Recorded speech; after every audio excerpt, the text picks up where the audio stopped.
अस्सलाम वालेकुम। आज का हमारा टॉपिक है रेस्पिरेटरी डिसऑर्डर्स।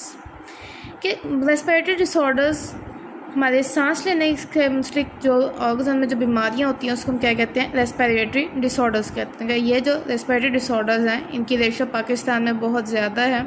उन रेस्पिरेटरी डिसऑर्डर्स की सबसे इम्पोर्टेंट वजह क्या है कि हमारे अर्बन एरियाज़ में और हमारे रूरल एरियाज़ में भी एयर पोल्यूटेंट्स बहुत ज़्यादा मकदार में मौजूद हैं, जिसकी वजह से क्या होता है कि हम रेस्पिरेटरी डिसऑर्डर्स की रेट भी पाकिस्तान में ज़्यादा है।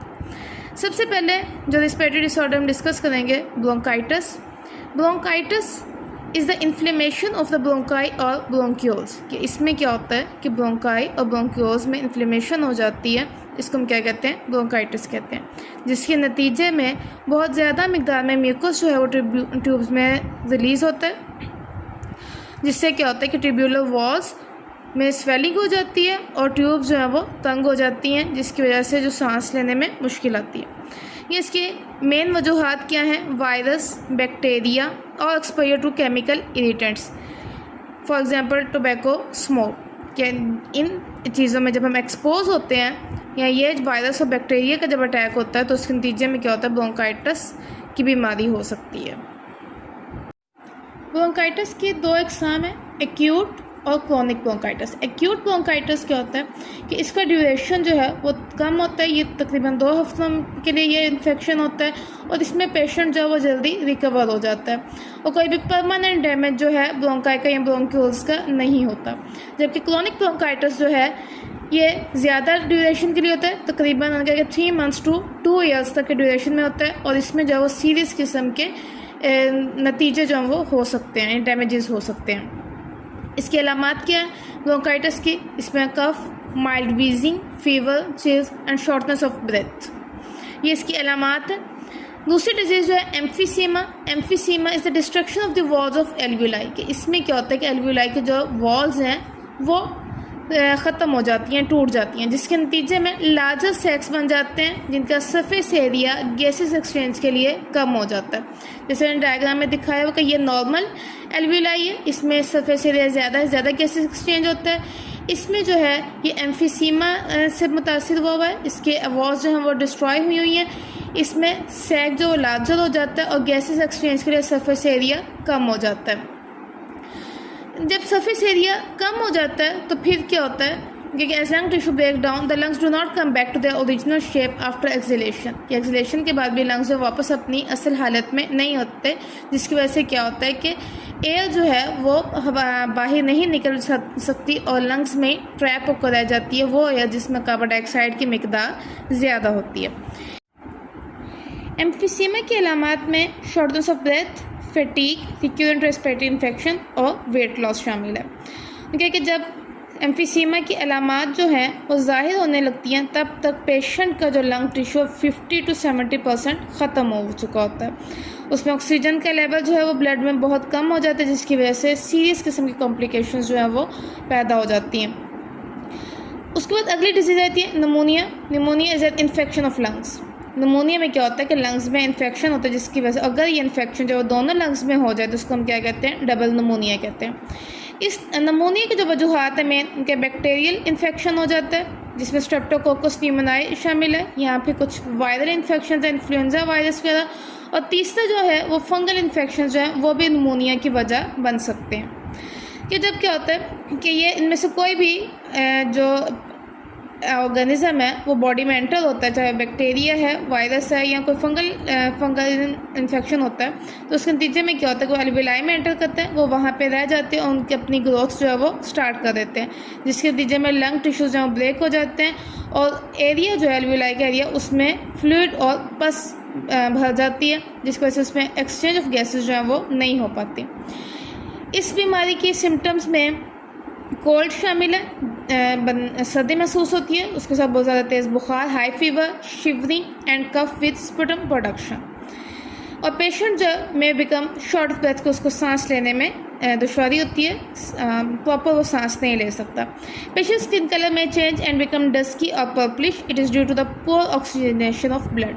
कि ब्लड को जब ऑक्सीजन पूरी नहीं मिल पाती तो स्किन कलर भी जो है वो चेंज हो जाता है।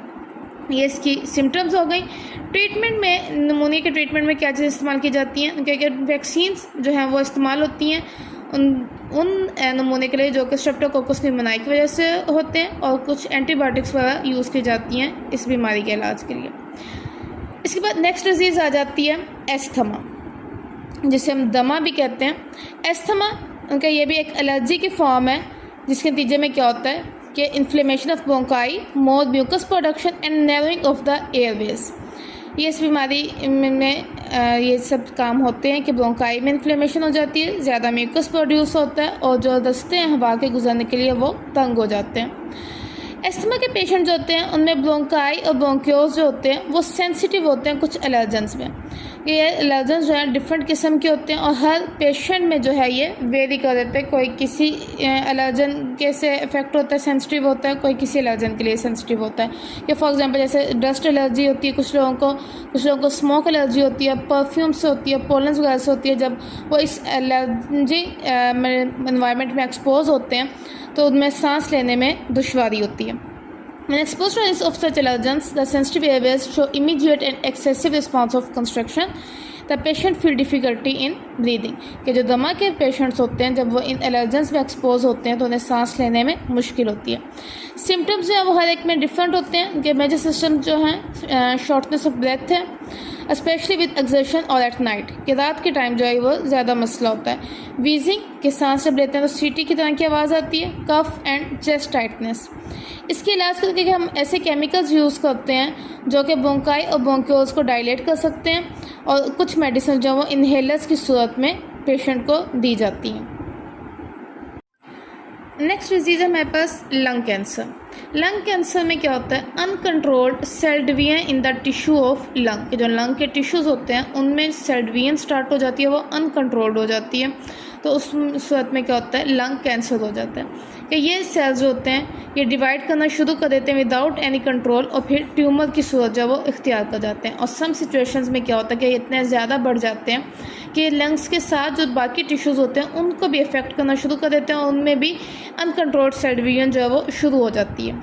इसकी सिम्टम्स जो है कॉमन सिम्टम्स में shortness of breath, coughing and weight loss. और कफिंग में समटाइम्स क्या होता है कि खांसी के साथ जो है वो खून भी आना शुरू हो जाता है, या ब्लड की जो है वो आता है। ये इसकी सिम्टम्स हो गए। और मेन कॉजेज़ क्या, वजूहात क्या उनके, कि cancer include carcinogen such as those in cigarette smoke, कि वो तमाम केमिकल्स जो कैंसर कॉज कर सकते हैं वो ज़्यादातर सिगरेट के धुएँ में शामिल होते हैं। इसके अलावा आयनाइजिंग रेडिएशंस, और तीसरी चीज़ जो है वो वायरल इन्फेक्शन। ये 3 वजूहात होती हैं लंग कैंसर्स की। स्मोकिंग ने क्या कि ये चूँकि बहुत ज़्यादा कॉमन है हमारे इलाके में, माशरे में, तो इसी वजह से स्मोकिंग जो है वो सबसे ज़्यादा वजह होती है लंग कैंसर के। या जो लोग स्मोकिंग नहीं करते उनमें लंग कैंसर के चांसेस भी कम होते हैं। सिगरेट के धुएं में 50 कार्सिनोजेंस मौजूद होते हैं जो कि कैंसर की वजह बन सकते हैं। एक और इम्पोर्टेंट टर्म यहाँ पे यूज़ की गई, पैसिव स्मोकिंग। पैसिव स्मोकिंग से क्या मुराद है कि एक इंसान तो स्मोकिंग कर रहा है लेकिन दूसरा जो स्मोकिंग नहीं कर रहा लेकिन उस सिगरेट के धुआं उस तक जा रहा है, उसको क्या कहते हैं, पैसिव स्मोकिंग कहते हैं। The inhalation of smoke from another smoking, क्योंकि दूसरा बंदा स्मोकिंग कर रहा है लेकिन वो इंसान जो है वो उसके धुएं में बैठा इनहेलेशन कर रहा है, तो इसको हम क्या कहते हैं, पैसिव स्मोकिंग कहते हैं। और पैसिव स्मोकिंग जो है वो एक्चुअल स्मोकिंग से ज़्यादा डेंजरस होती है, क्योंकि स्मोक जो है जो सिगरेट के बर्निंग एंड से निकल रहा है वो ज़्यादा डेंजरस होता है उस साइड से जो कि फ़िल्टर एंड से स्मोक जो है वो जा रहा होता है। तो इसलिए इसमें ज़्यादा जो बर्निंग एंड से धुआं निकल रहा है, स्मोक निकल रहा है, उसमें कार्सिनोजेंस की मिकदार ज़्यादा होती है। इसलिए पैसिव स्मोकिंग जो है वो ज़्यादा डेंजरस होती है फॉर द लंग कैंसर। कि इसको ख़त्म करने के लिए जो है प्राइमरी गोल हमारा क्या होता है कि eliminating tobacco smoking. Tobacco smoking जो है उसको कम से कम किया जाए ताकि लंग कैंसर से बचा जा सके। एंड वर्ल्ड हेल्थ ऑर्गेनाइजेशन ने गवर्नमेंट को ये हुक्म जारी किया हुआ है कि एडवर्टाइजमेंट्स जो है वो टोबैको स्मोकिंग की वो रोकी जाएँ ताकि जो यंग जनरेशन है हमारी वो स्मोकिंग से बच सके। इस तरीके से जो वो लंग कैंसर से बचा जा सकता है, क्योंकि वर्ल्ड वाइड जो है वो एनुअली 1.3 मिलियन डेथ्स होती हैं लंग कैंसर की वजह से।